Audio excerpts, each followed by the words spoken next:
Assalamualaikum warahmatullahi wabarakatuh. Saya sedang bersama dengan senior saya, kakak kelas saya di Mesir, Al-Mukarram, Ustadz Dr. Damanhur Abbas. Nikmati kajian-kajian tausiah beliau yang bergizi, berkualitas di channel Ustadz Damanhur Abbas. Jangan lupa tonton, subscribe, like, share, and comment. Assalamualaikum warahmatullahi wabarakatuh.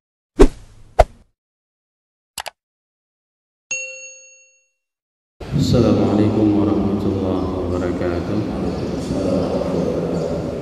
Alhamdulillahilladzi ahyana ba'da ma amatana wa ilaihi nusyur. Asyhadu an la ilaha illallah lahu da'watul haqq harisun 'alaiha wa awjaba tabshiri biha wa takum minkum ummatun yad'una ila al-khair wa ya'muruna bil ma'ruf wa yanhauna 'anil munkar wa ulaika humul muflihun. وأشهد أن محمدا عبده ورسوله بلغ الرسالة وأدى الأمانة ونصح الأمة وكشف الغمة حتى أتانا اليقين ليلها كنهارها لا يزيغ عنها إلا هالك. اللهم صل على سيدنا محمد النبي الأمي الحبيب المحبوب عن علي القادر العظيم الجاه وعلى أزواجه أمهات المؤمنين وذرياته وآل بيته وأصحابه أجمعين. Rabbi shrah li sadri wa yassir li amri wahlul 'uqdatam min lisani yafqahu qawli, amma ba'd. Para asatiz yang saya muliakan, ayah bunda yang saya cintai, dan Bapak Ibu jemaah salat subuh yang dirahmati Allah, mari senantiasa kita memanjatkan puji dan syukur kepada Allah yang telah memberikan nikmat iman kepada kita, nikmat kehidupan kepada kita, sehingga kita masih diberikan umur panjang setelah berlibur panjang selama beberapa hari di bulan Syawal.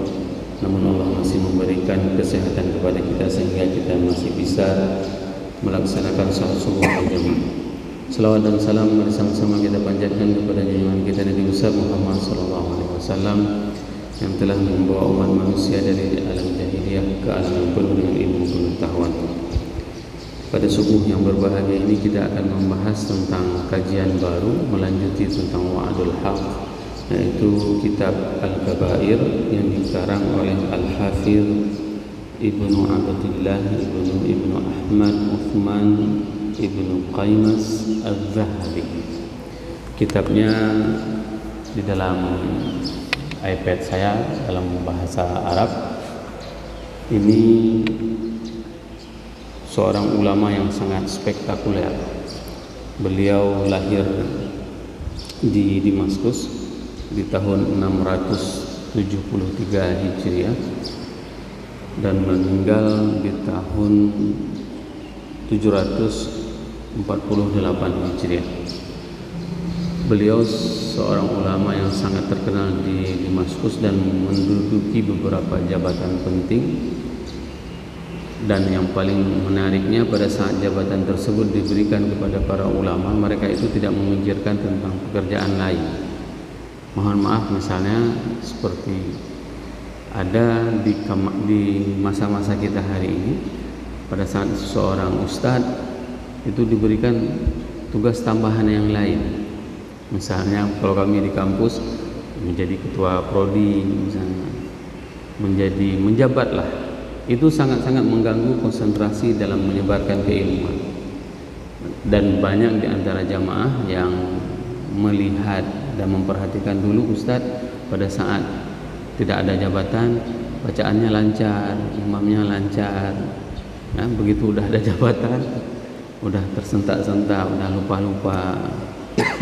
Nah, di Timur Tengah khususnya, mereka yang mempunyai keilmuan seperti itu tidak boleh memikirkan hal-hal lain, hanya menyebarkan tentang keilmuan saja.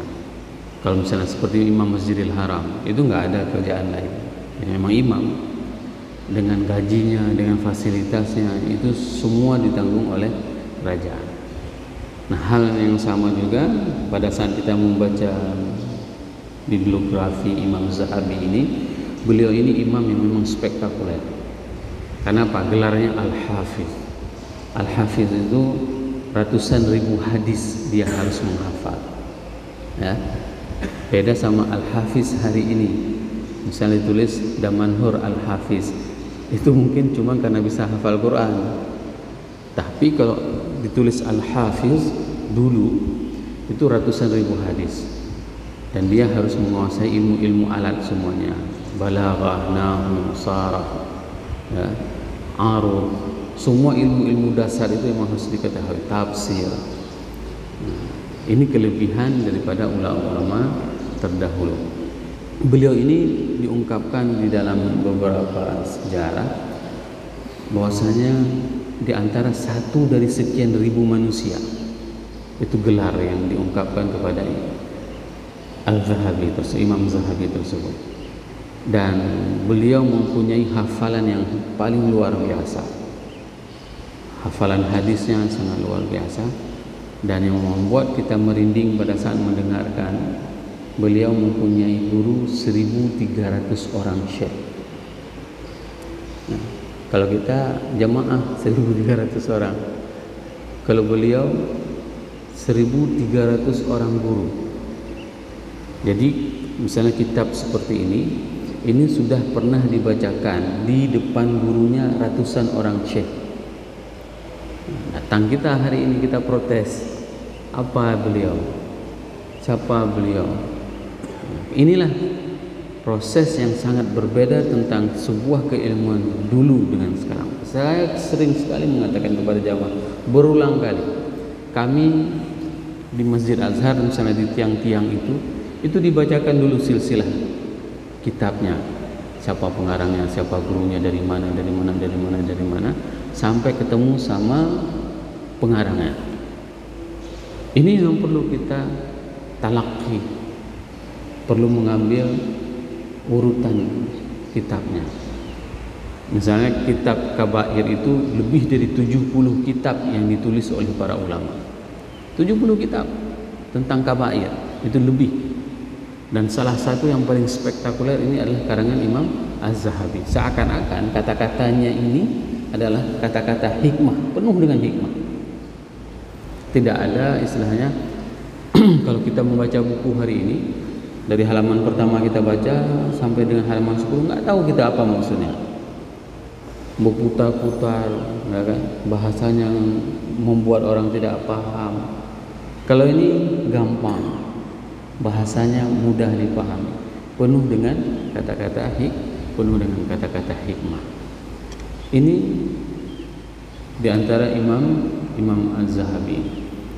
Beliau di masa akhir hidupnya mengalami cedera buta, sehingga beliau tidak bisa melihat lagi, dan hanya kalau tidak salah saya sekitar 60 buku yang beliau karang, dan salah satu buku itu adalah Majmu'. Itu merupakan buku yang paling spektakuler, yang memang dibacakan langsung di depan para syekhnya, itu 1.300 orang syekh, buku Majmu' tersebut.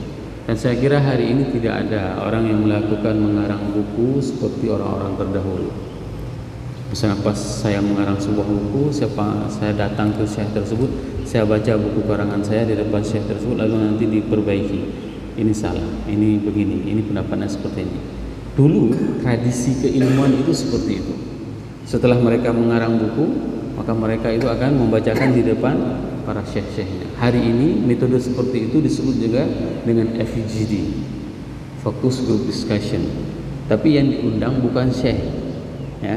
Yang diundang hanya untuk orang mendapatkan tanda tangan sudah menghadiri FGD. Kalau dulu memang di depan syekh dibaca bukunya, di depan masyayikhnya, ya. Dan itu ratusan masyayikh. Buku kitab Majmu' tersebut 1.300 masyayikh yang dibacakan di hadapan mereka tentang buku tersebut. Dan Bapak Ibu jemaah yang dirahmati Allah, seperti saya katakan tadi, banyak ulama yang menulis tentang kabair. Di antaranya mulai dari tahun 301 Hijriah, ya, yang ditulis oleh Abu Bakar Ahmad ibnu Harun Al-Bardiji. Ini merupakan pertama sekali di antara kitab kabair yang ditulis pada masa itu, dan sampai dengan tahun ini sangat banyak buku kabair yang ditulis oleh para ulama-ulama terdahulu. 78 78 kitab tentang kabair, ya.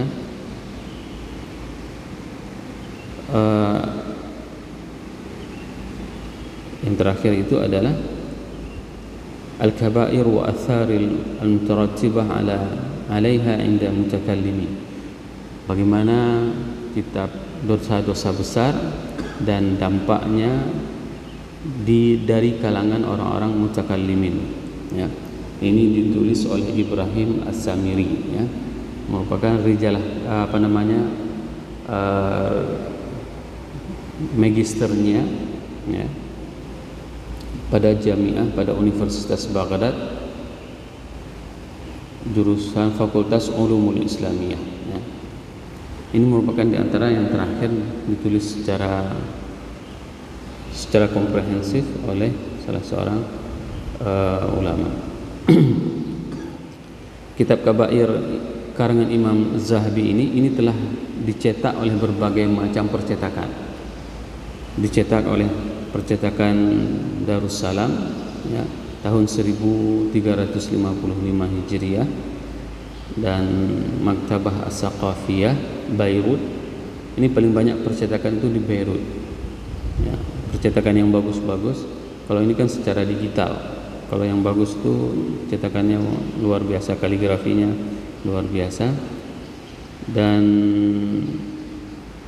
cetakan tahun 1995 yaitu Darul Khulafa di Mesir, ya. Ini merupakan di antara percetakan yang mencetak buku tentang kitab tentang Al-Kabair.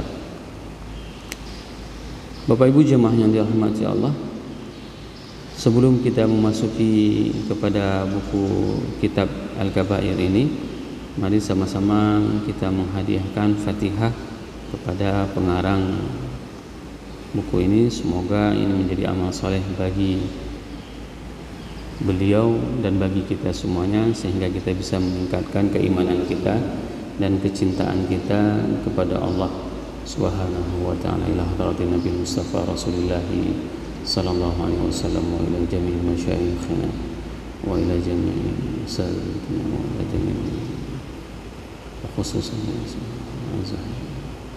ajma'in. Al-Fatihah wa rahmatullahi a'udzu billahi minasyaitonir rajim. Bismillahirrahmanirrahim. Alhamdulillahi rabbil alamin arrahmanir rahim maliki yaumiddin iyyaka na'budu wa iyyaka nasta'in ihdinas siratal mustaqim siratal ladzina an'amta 'alaihim ghairil maghdubi 'alaihim waladdallin. Baik, kita akan bacakan mukadimah dari kitab Al-Kabair tersebut. Bismillahirrahmanirrahim. Rabbi yassir wa'in. Qala Syekh Imam Hafiz Syamsuddin Muhammad bin Ahmad Uthman Al-Zahabi ghafarallahu lahu. Alhamdulillahi ala al-imani bihi wa bi kitabihi wa bi risalatihi wa bi malaikatihi wa aqdarihi. Sallallahu ala nabiyyina Muhammad wa ala alihi wa ansarihi salatan daiman tulhiyuna daral qarar fil jawarih. Pada pertama beliau menjelaskan bagaimana beliau membuat puji-pujian kepada Allah bil iman wa bi kitabihi, karena iman ini merupakan sesuatu yang memang hal yang paling luar biasa. Kenapa beliau memuji terhadap keimanan? Kita tidak akan pernah tahu tentang keimanan tersebut kalau seandainya tidak ada Rasulullah sallallahu alaihi wasallam. Rasul adalah pintu bagi kita untuk bisa beriman kepada Allah. Ini yang harus kita sadari bersama, mahal sekali. Iman itu merupakan sesuatu yang memang harus kita syukuri terhadap nikmat yang Allah berikan kepada kita. Bayangkan di antara saudara-saudara kita yang mereka mengaku dengan agama yang sama, akan tetapi mereka tidak hadir di dalam jiwanya iman.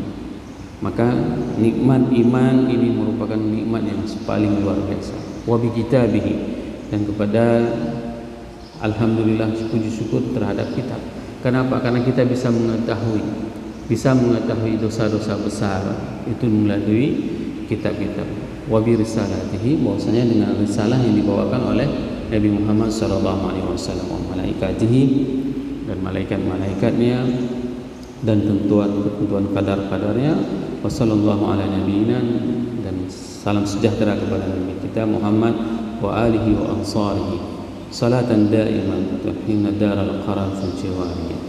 Kita bersolat kepada baginda Rasulullah SAW selamanya dan dimanapun, agar apa? Agar kita bisa bersebelahan dengan baginda Rasulullah SAW. Hari ini kita tidak pernah hidup semasa dengan Rasul. Akan tetapi dengan adanya ajaran tersebut, maka kita bisa hidup semasa dengan Rasulullah SAW. Bayangkan 1400 tahun lamanya. 1400 tahun itu merupakan jarak yang sangat jauh dengan risalah, dengan kenabian. Namun dengan adanya risalah ini, dengan adanya kitab, dengan adanya hadis, dengan adanya para ulama yang menyampaikan risalah yang disampaikan oleh baginda Rasulullah SAW, maka kita akan merasakan bagaimana hidup bersama dengan Rasulullah SAW. Sensasinya itu tak ubahnya, sama juga seperti kita hidup di masa dulu. Maka saya selalu mengatakan kepada jemaah, hadirkanlah rasa kecintaan kita kepada baginda Rasulullah SAW pada setiap saat kita melakukan kebaikan. Salat subuh tadi, itu bukan dikarenakan kita ingin disampaikan, ingin diakui oleh tetangga kita, hebat Bapak Haji itu, setiap subuh dia keluar salat. Bukan itu. Tapi hadirkanlah rasa, inilah bentuk kecintaan saya kepada baginda Rasulullah SAW. Saya hadir kemari seakan-akan saya berada di Masjid Nabawi, berada di belakang imam Rasulullah SAW. Kenapa? Karena Rasul sendiri mengatakan bahwasanya ini merupakan salah satu perintah dari baginda Rasulullah SAW. Hada kitabun nafi'un fi ma'rifatil kaba'ir ijmalan wa tafsilan. Razaqallahu ijtinabaha bi rahmatihi. Ini merupakan sebuah kitab yang sangat bermanfaat fi ma'rifatil kaba'ir, untuk bagi kita mengetahui tentang dosa-dosa besar, ijmalan wa tafsilan, secara umum maupun secara terperinci. Razaqanallahu ijtinabaha, semoga Allah memberikan rezeki kepada kita. Ini rezeki. Rezeki itu bukan hanya harta, akan tetapi pada saat kita tidak melakukan dosa-dosa besar, ini merupakan rezeki dari Allah kepada kita. Ingat baik-baik, rezeki itu bukan hanya harta, akan tetapi rezeki itu pada saat kita tidak melakukan dosa-dosa besar, ini merupakan rezeki dari Allah kepada kita. Birahmatihi, bukan dikarenakan kita lulusan dari Universitas Timur Tengah tidak melakukan dosa-dosa besar, bukan dikarenakan kita lulusan dari pesantren yang paling terkenal sehingga kita tidak melakukan dosa-dosa besar, tetapi birahmatihi. Sehingga ini yang disampaikan oleh Nabiullah Yusuf pada saat digoda oleh Zulaikha, perempuan yang sangat cantik, mempunyai martabat. Apa yang dikatakan oleh Nabi Yusuf? Laula ar-ra'a burhana rabbi, kalaulah seandainya aku tidak melihat cahaya Tuhan. Ini yang paling mahal. Karena apa? Karena ditegur langsung oleh Allah. Maka kita hari ini, pada saat kita tidak mempunyai kesempatan untuk melakukan dosa-dosa besar, jangan pernah mau mencoba. Kenapa? Karena kita bukan nabi dan ayah kita bukan nabi. Beda sama Nabi Yusuf. Beliau nabi, ayahnya juga nabi. Maka pada saat kita tidak melakukan dosa, ini merupakan sebuah rahmat dari Allah. Qala Allah Ta'ala, in tajtanibu kaba'ira ma tunhauna anhu nukaffir ankum sayyi'atikum wa nudkhilukum mudkhalan karima. Allah berfirman, in tajtanibu kaba'ir, jika kalian itu meninggalkan dosa-dosa besar, ma tunhauna anhu, dan apa yang dilarang kepada kalian, nukaffir ankum sayyi'atikum, maka akan diampuni semua kesalahan dosa-dosa kecil kalian. Bayangkan, ada seseorang mempunyai kesempatan dosa besar, ya, misalnya katakanlah syirik, tapi dia tidak mau melakukan kesyirikan tersebut. Contoh yang paling gampang hari ini, kehilangan sepeda motor, ya kan? Datang tetangga ataupun ada teman yang bilang, Udah, pergi aja ke sana tempat orang pintar. Tempat orang pintar, bahasa dukun itu yang dulu dukun, hari ini dirubah menjadi orang pintar. Pergi aja tempat orang pintar. Tanyain sama dia itu paling hebat, tahu di mana semua, diceritakanlah. Maka ingat ayat ini, in tajtanibu kaba'ira wa ma tunhauna anhu nukaffir ankum sayyi'atikum. Pada saat kita punya kesempatan untuk melakukan dosa besar namun kita tidak mau melakukannya, nukaffir ankum sayyi'atikum, maka pada saat itu Allah mengampuni semua dosa-dosa kecil kita. Ini yang harus kita hadirkan pada diri kita. Begitu juga pada saat seseorang mempunyai kesempatan untuk melakukan dosa besar, berzina. Ya. Katakanlah dia mempunyai fasilitas, pada saat dia diberikan amanah, mempunyai jabatan, pergi dia keluar daerah, ada kesempatan dia untuk melakukan zina, tapi dia tidak mau melakukannya. Kenapa? Karena bayar? Bukan, karena dia ingat. Ya, ada sebagian orang seperti itu, kalau bayar dia tidak mau, tapi kalau gratis dikasih sama orang mau dia melakukan zina. Ini yang bahaya. Padahal kalau seseorang tersebut teringat dengan ayat ini, betapa banyak dosa yang pernah kita lakukan, dan itu semua ditutupi oleh Allah, tidak dinampakkan. Maka ini merupakan salah satu hikmahnya pada saat seseorang meninggalkan dosa-dosa besar, maka Allah akan mengampuni dosa-dosa kecilnya, wa nudkhilukum mudkhalan karima, dan Allah akan memasukkan orang tersebut ke dalam surga, tempat yang sangat mulia. Dikarenakan apa? Dikarenakan dia tidak mau melakukan dosa besar. Coba bayangkan, hampir semua kemaksiatan, dan saya mengatakan bahwasanya semua kemaksiatan itu adalah high cost, biaya tinggi. Untuk melakukan kemaksiatan itu perlu biaya, Bapak Ibu jemaah yang dirahmati Allah. Tidak ada yang free. Bahasanya dikatakan there is no free lunch. Nggak ada yang gratis maksiat itu. Contoh misalnya sabu-sabu, ya. Kalau yang jenisnya blue itu 7 butir cuma. 7 butir anak gula, seperti gula, 7 butir itu harganya 150.000. Apa enggak dijual tabung gas mamanya? Apa enggak hilang tabung gas tetangga? Nah, ini kos biaya yang diperlukan untuk melakukan kemaksiatan. Jadi setiap kemaksiatan tersebut itu memang memerlukan kepada biaya tinggi. Orang misalnya ingin berzina harus bayar. Enggak ada yang gratis zina.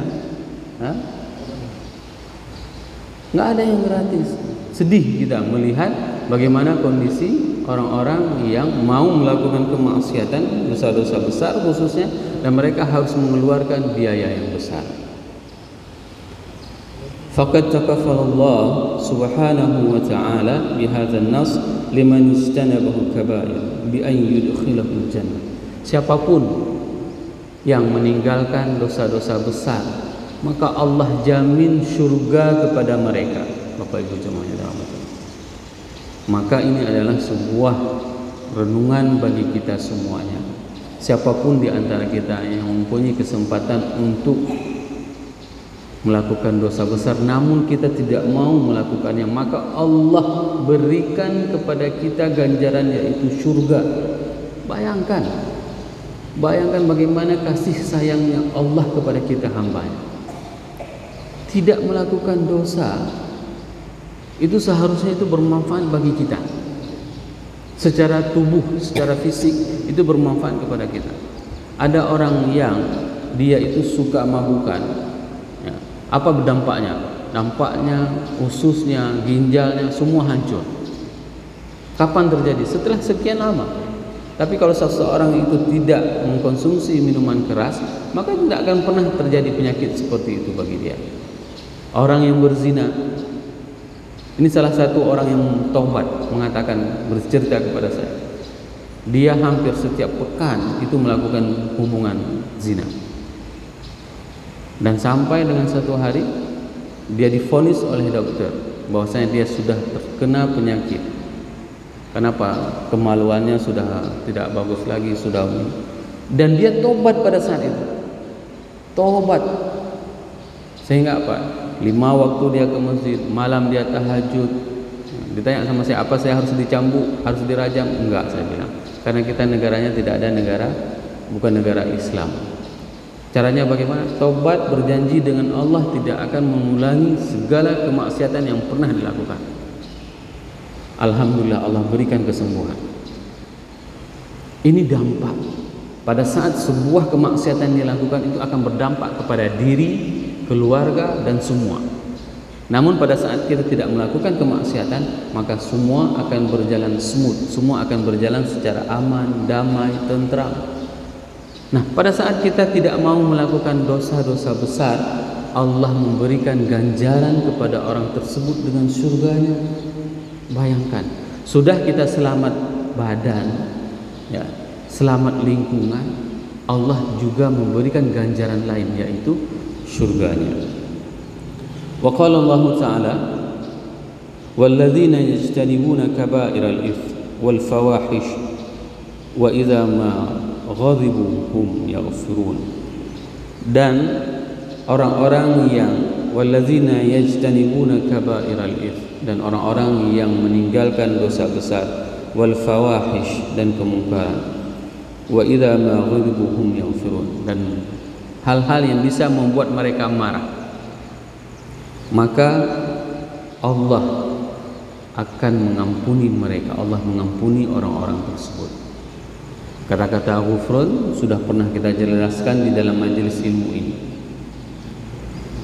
Kata-kata ghafara itu adalah pada saat seseorang pernah melakukan kemaksiatan, itu semua akan tertulis kemaksiatan. Contoh misalnya, tanggal sekian, hari sekian, bulan sekian, tahun sekian, kamu melakukan dosa zina.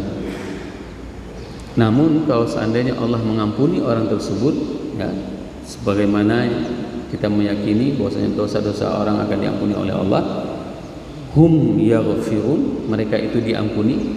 Nanti pada saat dihisab oleh Allah di hari akhirat, hari kebangkitan, dosa tersebut tercatat di dalam buku harian kita. Dosa tersebut masih ada, hari sekian, tanggal sekian, bulan sekian, tahun sekian, dosanya berzina, masih ada catatannya. Namun nanti ditulis sama Allah, dimaafkan. Itu kata-kata ghufran. Sehingga pada saat itu ditanyakan sama Allah, wahai fulan, bukankah pada tanggal sekian, hari sekian, jam sekian, tahun sekian, engkau telah melakukan dosa kepadaku dengan berzina? Apa dijawab oleh manusia pada saat itu? Betul ya Allah, aku melakukan kemaksiatan tersebut. Bagaimana aku tutupi dosa-dosamu pada saat itu? Tidak ada satu orang pun yang mengetahui tentang apa yang kau lakukan. Maka pada hari ini ku ampuni dosamu. Coba bayangkan bagaimana kasih sayang Allah. Waktu kita cerita tentang neraka kan seakan-akan tidak ada ampunnya. Tapi ternyata kasih sayang Allah itu jauh lebih dahsyat. Allah tidak kepingin satu pun di antara kita itu yang masuk ke dalam nerakanya. Allah tidak kepingin hambanya itu masuk ke dalam neraka. Dan ini sudah pernah saya ceritakan. Suatu hari pada saat sebuah peperangan terjadi, pada saat itu seorang ibu kehilangan anaknya di dalam peperangan. Bayangkan bagaimana khawatirnya seorang ibu pada saat kehilangan anaknya di dalam peperangan. Setelah 2 hari, sang ibu itu bertemu dengan anaknya, dilihat dari jauh anaknya, dan dia berlari. Anaknya pun berlari menghampiri seorang ibu. Dan pada saat itu mereka berpelukan, dilihat oleh sekian banyak para sahabat. Dan suasana tersebut membuat sangat terharu. Sangat terharu. Maka Rasul menanyakan kepada para sahabat, adakah engkau melihat bagaimana kasih sayangnya seorang ibu terhadap anaknya? Ya wahai Rasul, sungguh momen ini sangat mengharukan. Pertemuan antara seorang anak dengan ibu yang setelah kehilangan sekian hari. Dan tidak ada satu orang ibu yang menginginkan anaknya itu untuk dicampakkan ke dalam api neraka. Tidak ada. Ibu-ibu tidak ada yang kepingin anaknya itu masuk ke dalam neraka. Maka pada saat itu para sahabat mengatakan, iya wahai Rasulullah, bahkan jauh lebih besar kasih sayang Allah terhadap hambanya jika dibandingkan dengan ibu tersebut. Maka ini adalah kesempatan Allah berikan umur panjang kepada kita. Agar apa? Agar kita dan orang-orang yang kita cintai itu tidak melakukan kemaksiatan, dosa-dosa besar kepada Allah, sehingga apa yang hari ini kita ketahui itu bisa kita sampaikan kepada orang-orang yang kita cintai. Kita baru mukadimah, insyaallah kita akan sambung mukadimah di pertemuan yang akan datang, dan kita akan memasuki nanti kepada dosa besar yang pertama, yaitu tentang syirik kepada Allah. Dan syirik ini sangat-sangat luas pemahamannya, terlebih di era milenial hari ini. Ada syirik milenial namanya nanti. Insyaallah kita akan bahas pada pertemuan yang akan datang. Subhanakallahumma wa bihamdik, asyhadu an la ilaha illa anta astaghfiruka wa atubu ilaik. Wassalamualaikum warahmatullahi wabarakatuh.